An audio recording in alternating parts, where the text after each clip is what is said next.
Hello बच्चों, welcome to Adishree publication.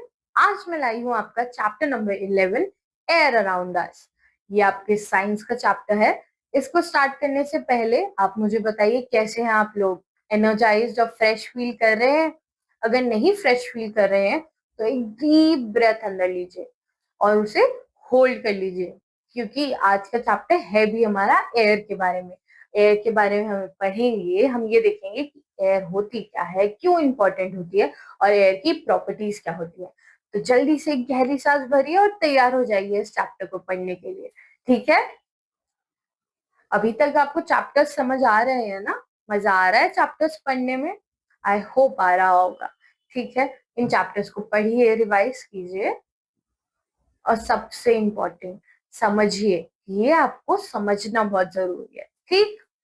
Okay, so first point हमारा है identify uses of air in daily life. आपको पता होना चाहिए एयर के यूज क्या है डेली लाइफ में। एयर हमें कैसे हेल्प करती है आपकी डे टू डे लाइफ में। Observe moving object due to air like leaves, rustling, paper flying और विंड ब्लोइंग। अब आपको ये देखना है कि एयर की वजह से कौन कौन से ऑब्जेक्ट्स आपको मूव करते हुए दिख जाते हैं। जैसे आपको लीव्स जो है वो हवा में दिखते हैं ना, बहुत जोर से हिलने लगते हैं, कितने सुंदर लगते हैं ना वो लीव्स। मुझे बहुत अच्छे लगते हैं। पेपर फ्लाइंग, पेपर उड़ जाते हैं हमारे बहुत जोर से। कई बार क्लास में फैन भी चल जाता है ना, तो उससे हमारे सारे पेपर फ्लोर पे गिर जाते हैं। विंड ब्लोइंग, कई बार बाहर से इतनी अच्छी अच्छी हवा आती है हमारे पास, है ना, उससे हमें कितना रिफ्रेश्ड फील होता है। ठीक है, तो आपको ये भी ऑब्जर्व करना है अपने आसपास कि हो क्या रहा है। ठीक है, साइंस तो सब्जेक्ट ही ऑब्जर्वेशन का है ना बच्चों। Watch how bubbles float in air and how clothes dry in the breeze. Okay? तो आपको ये देखना है कि बबल्स कैसे फ्लोट करते हैं। जब आप वो वाटर बबल्स फुलाते हैं ना, आपके पास होगा वो जरूर फुलाने के लिए, बहुत सारे प्यारे प्यारे बबल्स बन जाते हैं उससे। और कैसे आपके जो क्लोथ्स हैं वो ड्राई हो जाते हैं, यानी जब हम कपड़े धो देते हैं उसके बाद हम हवा में छोड़ देते हैं ना ताकि सूख जाए। जब आप नहा के आते हैं आपके बाल भी ऐसे ही सूख जाते हैं, या हम ब्लो ड्राई कर लेते हैं, वो भी तो हवा ही होती है। अब concept overview. Air occupy space, यानी हम इस वाले चैप्टर में ना एक्सपेरिमेंट्स के थ्रू देखने वाले हैं कि एयर कैसे स्पेस ऑक्यूपाई करती है। ठीक है, और एयर हैज वेट, एयर का कुछ वेट भी होता है। Air has different forms. Air ना बहुत अलग अलग तरीके की होती है। अलग अलग तरीके की कैसे होती है? एयर अलग अलग ऐसे होती है। कुछ एयर होती है प्यारी सी ब्रीज होती है, कई बार बहुत तेज हवा चलती है तो वो क्या होती है, हमारा स्ट्रॉम ले आती है। तो हम ये चैप्टर में ये भी देखेंगे, यूजेस ऑफ एयर। अब हम ये जो एयर है हमारे आसपास, ह्यूमंस ने तो हर चीज को यूज करने का तरीका निकाल दिया है, तो एयर को आखिर हम कैसे यूज करते हैं, ठीक है, हम इस चैप्टर में ये भी देखने वाले हैं। Okay okay okay. Air is all around us. It is necessary for all living things. It helps us to breathe and remain alive. Air हमारे आसपास हर जगह होती है। ठीक है, सिर्फ एक जगह एयर नहीं होती, उसे हम बोलते हैं वैक्यूम। उसके अलावा हर जगह एयर प्रेजेंट होती है और एयर हर लिविंग चीज के लिए जरूरी होती है। अब आप मुझे ये बताइए, एयर सारी लिविंग थिंग्स के लिए इंपॉर्टेंट क्यों होती है? एयर सारी लिविंग थिंग्स के लिए इसलिए इम्पोर्टेंट होती है क्योंकि हम एयर ब्रीद इन करते हैं। हमने पढ़ा भी था कि जो लिविंग ऑब्जेक्ट्स होते हैं या लिविंग थिंग्स होती हैं वो हमेशा ब्रीथ करती हैं, और ब्रीथ क्या करती हैं? एयर के थ्रू ब्रीथ करती हैं। It also help us to breathe and remain alive. Breathe करना तो जिंदा रहने के लिए सबसे जरूरी है। ठीक है, we can not see air but we can feel it when it moves. अब ये एयर दिखती तो नहीं है पर हम एयर को फील कर पाते हैं। जैसे अगर रूम में एसी चल रहा हो, जैसे मेरे रूम में अभी एसी चल रहा है और ये एसी की हवा ना मुझे बहुत अच्छी फील हो रही है, ठंडा ठंडा लग रहा है। ठीक है, और अगर यहाँ पे फैन चल रहा होता तो फैन की एयर भी फील होती है। आपके आसपास भी ऐसे ही कोई फैन चल रहा होगा, कूलर, कूलर में से तो इतनी बढ़िया ठंडी ठंडी हवा आती है, उसके सामने बैठने का मन करता है ना। तो उसी एयर को हम लोग देख नहीं पाते पर हमें फील जरूर होती है जब वो मूव कर रही होती है। ओके, तो you can feel air on a moving two wheeler. जब हम स्कूटी पे कहीं पे भी जा रहे होते हैं, बाइक पे जा रहे होते हैं, कितनी बढ़िया हवा आपके मुंह पे लगती है ना। और you can feel air in front of a moving fan. सब लोग भाई बहन लड़ते हैं ना कि पंखा जो है वो तो मेरे ही सामने रहेगा ताकि बढ़िया हवा है। और अगर हम लोग किसी बस में हैं, कार में हैं, तो सबको विंडो सीट चाहिए ताकि हवा दिख आए और हम लोग प्यारे प्यारे व्यू भी देख पाए। तो इसीलिए एयर होती है इम्पोर्टेंट, और एयर हम फील कर पाते हैं मूव करते हुए। ओके, अब मैंने आपको बोला था ना इस चैप्टर में करने वाले हैं हम थोड़े से एक्सपेरिमेंट। तो फर्स्ट चीज हम पढ़ेंगे क्या, एयर ऑक्यूपाइज स्पेस। ओके बेटा, अब हम देखने वाले हैं कि एयर स्पेस कैसे ऑक्यूपाई करता है। स्पेस ऑक्यूपाई करने का क्या मतलब हुआ, एयर जो है वो जगह कैसे लेता है। तो आप लोग एक बलून लीजिए, बलून के अंदर जोर से फूंक मारिए और वो बलून क्या होगा, बड़ा हो जाएगा। यानी जो अभी तक बलून खाली था उसमें क्या भर गई है, एयर भर गई है, और एयर भरने की वजह से वो बड़ा हो गया है। इसका मतलब जो बलून के अंदर की सारी स्पेस थी वो किसने ऑक्यूपाई करी, किसने भरी, एयर ने भरी। यानी एयर ऑक्यूपाइज स्पेस। देखिए कितना इजी एक्सपेरिमेंट था, और इससे आप समझ भी गए कि जो एयर होगी वो क्या करेगी, स्पेस ऑक्यूपाई करेगी। This is our first thing. चलो एक बार इसे रीड करके देखें। What happens to the balloon when you blow air into it? जब हम बलून में एयर डालते हैं तो क्या होता है, हम जब बलून में एयर डालते हैं तो वो बड़ा होके फूल जाता है। Air फिल्स up the space inside the balloon and gives it a shape. यानी बलून के अंदर हवा भर जाती है और एक शेप आ जाती है। जैसे आपने देखा होगा ना, वो हार्ट शेप वाले बलून्स होते हैं, उनमें जब हम हवा भरते हैं तो वो कैसे फूल के एक हार्ट का शेप ले आते हैं, है ना। कितने क्यूट लगते हैं वो बलून्स। आपको कौन से शेप का बलून पसंद है, ये मुझे आप जरूर बताइएगा बेटा। It becomes bigger and bigger, वो बड़ा होता जाता है। और अगर आपने ध्यान नहीं दिया ना तो मुंह पे फट भी जाएगा, तो थोड़ा ध्यान रखिए। So we can say that air takes up space. Air space occupy करती है। इस एक्सपेरिमेंट से ही हमें पता चल गया। देखो ये पहले कितना पतला सा छोटा सा बलून था, फिर आपने इसमें एयर भरी और क्या हुआ, एयर भरने के बाद ये बलून बड़ा सा हो गया। ओके, चलिए अब हमने फर्स्ट चीज क्या पढ़ी, ऑक्यूपाइज स्पेस। ये प्रॉपर्टी आपको याद हो गई। अब दूसरी प्रॉपर्टी देखते हैं बेटा। दूसरी प्रॉपर्टी क्या याद करनी है, दूसरी प्रॉपर्टी आपको याद करनी है कि एयर जो है उसका वेट होता है। क्या होता है, एयर का वेट होता है एयर में। यानी वेट यानी वजन होता है एयर में। अब ये करने के लिए आप लोग क्या करेंगे, दो फुटबॉल्स लीजिए। एक फुटबॉल तो जिसकी हवा भरी हुई हो, ठीक है, और दूसरी फुटबॉल की एयर हम लोग निकाल देंगे। और हम लोगों ने दो इक्वल इक्वल फुटबॉल ली, उनको हम वेइंग स्केल पे रख देंगे। वेइंग स्केल यानी कोई भी चीज में हम वेट कंपेयर कर सकते हैं। तो ये देखिए, ये वाली जो बॉल है वो नीचे आ गई, और जो एम्प्टी वाली बॉल थी वो ऊपर चली गई, यानी वो हल्की थी। तो इससे हमें क्या पता चला, ये वाली जो बॉल है ना उसके अंदर हवा भरी हुई है, और हवा भरी हुई है यानी वेट है ना। तो इससे हमें क्या पता चल गया कि एयर का वेट भी होता है। पहले तो एयर ऑक्यूपाई स्पेस, और दूसरा क्या, air has weight. Okay, take two footballs of the same size. दो फुटबॉल लेनी है सेम साइज की, ये मैंने आपको बताया ही।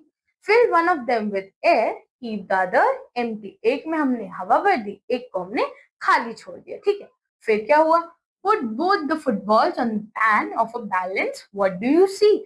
जब हमने बैलेंस के दोनों तरफ, एक तरफ भारी फुटबॉल रखी, एक तरफ एम्प्टी फुटबॉल रखी, तो ये हमसे पूछ रहे हैं कि क्या होगा, क्या देखोगे आप लोग। तो आप लोग इनको बता दीजिए जल्दी से। हम ये देखेंगे कि जो भरी हुई बॉल है वो नीचे रही, और जो दूसरी वाली बॉल है उसको उसने ऊपर उठा दिया क्योंकि वो हल्की है। You will see that the football filled with air goes downward.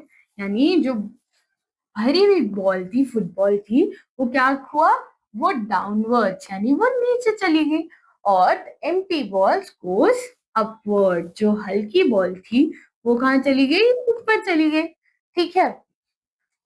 This is because one filled with air has more weight than the empty football. This proves air has weight. इससे क्या पता चला कि एयर में wait होता है। Okay, अब हमने ये दो चीजें पढ़ ली। अब हम देखते हैं कि एयर की डिफरेंट फॉर्म्स कौन सी होती है। मैंने अभी आपको थोड़ा सा हिंट तो दिया था चैप्टर की स्टार्टिंग में, अब इसे अच्छे से पढ़ते हैं कि एयर की डिफरेंट फॉर्म्स क्या होती है। ठीक है, फॉर्म्स के बारे में पढ़ने के लिए एक अच्छा सा कलर चूज कर लेते हैं, orange. Okay, we can feel air when it moves. Moving air is called wind. Wind has many names. Air जब मूव करती है तो हम उसे क्या बोल देते हैं? विंड बोल देते हैं। अब आपको कोई भी पूछे कि विंड क्या होती है, आप बताइए, तो आप उसे बता दीजिएगा कि जब एयर मूव कर रही होती है उसी का नाम विंड हो जाता है। ठीक है, slow and gentle moving air is called breeze. जो स्लो और जेंटल, बहुत अच्छी सी प्यारी सी भीनी भीनी हवा लग रही है, उसे हम क्या बोलते हैं? ब्रीज बोलते हैं, जो आप लोगों को बहुत अच्छी लगेगी। ठीक है, the breeze makes the weather pleasant. ये क्या कर देती है? वेदर को प्लेजेंट बना देती है, यानी बहुत अच्छा लगता है जब ये अच्छी सी हवा चल रही होती है। Strong blowing winds are called storm. जो बहुत तेज हवा चल रही होती है, जो सब कुछ अपने साथ उड़ा के ले जाए, उसे क्या बोला? स्टॉर्म बोला। Storms can damage our house, lamppost, crops, and tree. They can also hurt human beings and animals. इतनी पावरफुल एयर होती है कि ये घर भी उड़ा देती है, लैम्प पोस्ट उड़ा देती है, क्रॉप्स और ट्रीज भी। देखो जैसे ये क्रॉप और ट्री है ना, बिल्कुल इधर जा रहा है, अभी निकल भी जाएगा, इतनी तेज हवा होती है वो। ठीक है, तो उस टाइम पे आपको क्या करना होता है? किसी भी शेल्टर के अंदर चले जाना होता है, ताकि आपको कोई हर्ट ना हो, क्योंकि ये एयर जो है ना, ये ह्यूमंस को और एनिमल्स को भी हर्ट कर सकती है। चलिए कुछ टर्म्स पढ़ लेते हैं। विंड, विंड क्या होती है? मूविंग एयर होती है। ठीक है, breeze, when wind move slowly. जब विंड थोड़ा धीरे धीरे चलती है तो हम उसे क्या बोल देते हैं? ब्रीज बोल देते हैं। और ये हमें कैसी लगती है? प्लेजेंट लगती है। ओके, प्लेजेंट मतलब अच्छी लगती है। Strong, when wind flow blows very fast। जब बहुत तेज हवा चल रही है, जिसमें हमारे पेड़ भी उड़ गए थे, उसे क्या बोलते हैं हम लोग? स्ट्रॉन्ग बोलते हैं बेटा। ओके, चलिए अब हम लोग ने इतने अच्छे से ये चैप्टर पढ़ा कि चैप्टर खत्म ही होने वाला है। ठीक है, तो चैप्टर के एंड में क्या है हमारे पास? Uses of air. अब जो हवा चल रही है उसका यूज क्या होता है ये बताते हैं। Air has many uses. अब एयर भी हमारे बड़े काम की होती है। ह्यूमंस होते हैं इतने इंटेलिजेंट है, वो एयर का भी बहुत अच्छा अच्छा यूज निकाल लेते हैं। ठीक है, यूजेस क्या होते हैं air? Air can dry clothes. Air जो है आपकी कपड़े सुखाने के लिए सबसे जरूरी, मम्मी को सबसे जरूरी काम क्या लगता है? कि मैंने कपड़े धो दिए, उन्हें सुखा दो। तो उसमें कौन हेल्प कर रहा है उनकी? आप लोग तो कर नहीं रहे हैं शायद हेल्प, तो उनकी हेल्प कर रही है air. Air is needed for lightning a fire. आग लगाने के लिए, फायर के लिए भी आपकी जो है एयर इंपॉर्टेंट है। और मैंने आपको लास्ट चैप्टर में बताया था कि इस फायर से आप लोगों को दूर रहना है, क्योंकि आपको फॉलो करने हैं safety rules. Human beings, animals and plants need air to breathe. अब हमें तो बहुत जरूरत है, ह्यूमंस को, एनिमल्स को और प्लांट्स को। क्यों जरूरत है? क्योंकि हम इससे ब्रीथ करते हैं। क्या करते हैं? हम ब्रीथ करते हैं। फिर air is used to fill football, swimming tubes and vehicle tyres. अब जब हम लोग बोलते हैं ना, कई बार रोड पे चलते चलते कार का टायर पंचर हो गया, पंचर हो गया का मतलब उसमें एक होल हो गया जिससे एयर निकल गई, तो इस ट्यूब में क्या भरवाते हैं हम लोग? फिर से वापस से एयर भरवा लेते हैं। आप लोगों की साइकिल्स के साथ भी हो जाता होगा नहीं? तो ये, और फुटबॉल्स, फुटबॉल्स के अंदर भी क्या होता है? कोई भी जो बॉल होती है उनके अंदर ज्यादातर एयर भरी होती है। और ये तो रहे आपके कपड़े, जो धुलने के बाद हवा से सूख जाते हैं। ठीक है, इसलिए भी आपकी एयर इंपॉर्टेंट होती है। देखिए हमने जल्दी से एक और चैप्टर भी कंप्लीट कर दिया। आई होप आपको ये चैप्टर समझ आ रहे होंगे, इंटरेस्टिंग लग रहे होंगे, क्योंकि ये आपके सराउंडिंग की बात चल रही है यहाँ पे। ठीक है, तो अब जल्दी से इस चैप्टर को एक बार रिवाइज कर लेते हैं। We cannot see air but we can feel it when it moves। जब हम एयर को कम फील कर सकते हैं? जब वो चल रही होती है। हम उसे देख तो नहीं पाते, पर हम उसे फील जरूर कर लेते हैं। जैसे अभी मैंने आपको बताया था कि हम लोग अगर पंखे के सामने बैठ जाएंगे, किसी कंडीशन के सामने बैठ जाएंगे या कूलर के सामने बैठ जाएंगे, तो आपको फील होगी। Air has weight, air has weight के लिए तो हमने एक्सपेरिमेंट भी करके देख लिया। एयर ऑक्यूपाइज स्पेस, एयर जो है वो स्पेस पे ऑक्यूपाई करती है। Moving air is called wind, जो हवा चल रही होती है उसको हम क्या बोल देते हैं, तो हम उसे क्या बोलते हैं, विंड बोलते हैं। Air has many uses, air के बहुत सारे यूजेस होते हैं, ये तो हमने यही देखे थे अभी अभी। ड्राइंग क्लोथ, फुटबॉल में भरने के लिए, टायर ट्यूब्स में भरने के लिए, अगर आप स्विमिंग जाते हैं तो वहां आपके स्विमिंग ट्यूब्स में भरने के लिए। ओके, तो ये एयर की कुछ यूजेस। और अब आप लोग कुछ यूजेस सोचिए और मुझे बताइए कि क्या यूजेस हो सकते हैं एयर के और कैसे आप यूज करते हैं एयर अपनी डेली लाइफ में। जैसे मैं तो सुबह सुबह बाल सुखाने के लिए एयर का यूज करती हूँ, ठीक है। तो I meet you in the next chapter. Until that, revise this chapter, try to solve the exercise, and take very good care of yourself. I'll see you all in the next video.